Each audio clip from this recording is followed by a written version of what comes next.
Herkese merhaba arkadaşlar. Biraz önce fark ettiğim bir altcoin var. Gerçekten de potansiyeli oldukça yüksek. Şu anda bile hareketlenmiş. Bugün %20'lik bir yükseliş yaşamış. Bunu ben kaçırdım. Ancak ne kadar erken girebilirsem o kadar iyi düşüncesindeyim. Bu videoda sizlere bu altcoin'i vereceğim. İlerletmeden izlerseniz nedenlerini ve nereye hedeflediğimizi hepsini söyleyeceğiz. Gerçek hedefleri vereceğiz. O yüzden mutlaka ama mutlaka videoyu sonuna kadar izlemenizi tavsiye ediyorum. Evet arkadaşlar, lafı fazla uzatmadan hemen coin'imize geçelim. O sırada videoyu beğenip yorum yaparsanız ve kanalıma abone olursanız çok çok sevinirim. İlk coin'imiz, hatta tek coin'imiz, potansiyeli tek coin'imiz Koti arkadaşlar. Koti. Şimdi bakın bugün ne kadarlık? %49. Ben bu videoyu çekmeden önce, evet, şu anda yükselişini devam ettiriyor. Son 3 haftadır yükselişte. Arkadaşlar Koti gerçekten de gözümden kaçmış ama şu an fark ettim ve sizleri hemen bilgilendirmek istedim. Bu tarz bilgilendirme videolarını sık sık paylaşacağım. Şimdi Koti'ye baktığımız zaman haftalıkta en yüksekteki seviyelerimiz 0.68 seviyesiymiş arkadaşlar. Yani bunda ATH yapması için 0.68'i geçmesi gerekiyor önceliğimiz. Doğru mudur? Oraya bile şu anda ne kadarlık bir mesafedeyiz? %338'lik bir mesafedeyiz arkadaşlar. Yani 3.5x minimum şartta. Hemen grafiğimizi çizimlerle süsleyelim. Şimdi arkadaşlar Koti'ye baktığımız zaman geçmişte bakın yükselen bir trend içerisinde. Birinci temasını yapıyor. Burada 2 ve 3. temas, 4. temas. En son kırılım geliyor arkadaşlar. Bakın benim bütün videolarda anlatmış olduğum olay. Kırılım geliyor, retestini yapıyor. Sonradan düşmeye başlıyor. Bu her zaman olur. Genelde düşeni kıranlar veya yükseleni kıranlar mutlaka retest hareketini yapar arkadaşlar. Daha sonrasında 25 Ekim 2021'de düşüş trendi başlıyor. Bakın 25 Ekim 2020'de düşen trend başlıyor. Burada 2 temasımız var. Buradaki temas 3. Burada 3 hafta üst üste temasta bulunuyoruz ve 6 temasımız var.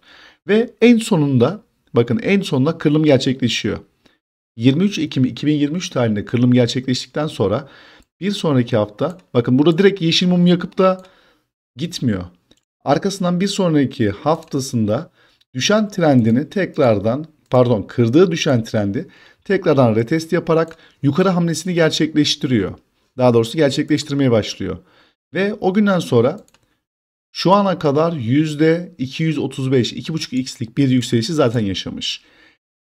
Ben bunu çizdikten sonra fark ettim ki Koti Coin'de 0.12.850 seviyesi gerçek dirençmiş arkadaşlar.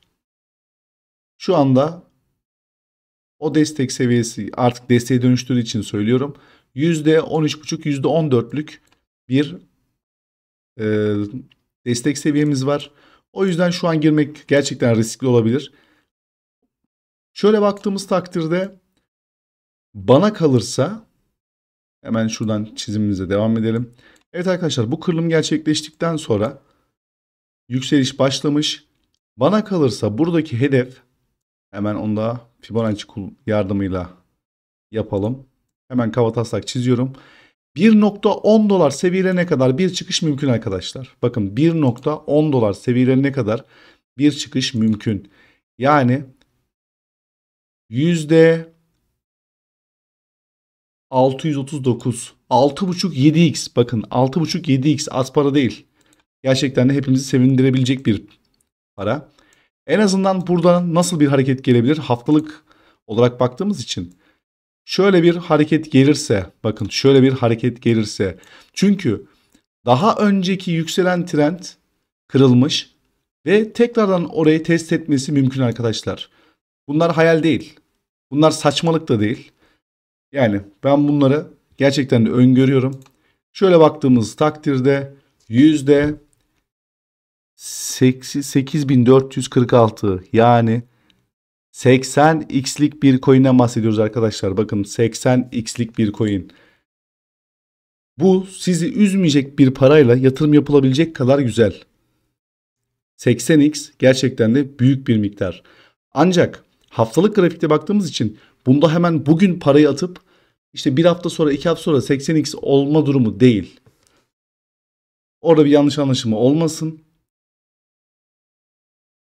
Şöyle grafiğimizi bakalım gerçekten düzeltme mi? Şu anda bunu sizle birlikte ilk defa bakıyorum arkadaşlar. Aklıma yeni geldiği için. Evet arkadaşlar bakın. Anlattığım olay tam olarak bu. Eğer daha önceki bakın şuradaki burası eğer yükselen trend ise yükselen trendin bir düzeltmesi olacak. O zaman burası da tekrardan düzeltmesi. Düzeltmelerde benim oranlarıma göre 0.889 gerçekten de önemli bir düzeltme alanı. Tabii ki 786 da önemli ama bakın arkadaşlar grafik ne kadar muazzam çalışıyor. Coin ne kadar anlamlı bir şekilde hareket ediyor. Şöyle bakıyoruz. Bakın geçen hafta üstünde kapatıyor. Bir önceki direncin. Arkasından 0.786 dediğimiz nokta yani 0.15 seviyesini test ediyor. Burada şu anda beklemede. Eğer bunu da kırdığı takdirde hemen bakıyoruz. Bunu da kırarsa %70'lik bir yükseliş çok hızlı bir şekilde yapabilir arkadaşlar. Belki bugün kırdı, yarın bile yapabilir. Hani bu kısa vadede yapılabilecek bir şey. Eğer ilk başta çizdiğimiz yükselen trendin düzeltmesi ise hareket çok mantıklı. Yani bunu alan bir kişi 0.27, 0.35'lere kadar hemen kısa vadede 0.27 ve 0.35'lere kadar elinde tutabilir. Ama sonrasında bakın sonrasında hedefleri çok büyük. 1.80 dolara kadar bir çıkış mümkün. Onda da şöyle hesaplayacak olursak kabataslak 11x. 11x mümkün arkadaşlar. Eğer bu düzeltme ise 11x'lik bir yükseliş şu andan itibaren geçerli olacaktır. Koti Coin'de durumlar bu. Yeni fark ettiğim için hemen kısa bir şekilde bilgilendirme videosu çekmek istedim. Bu tarz videoların devamının gelmesi için kanalıma abone olup beğeni ve yorum yaparsanız destek için çok sevinirim. Tekrardan görüşmek üzere.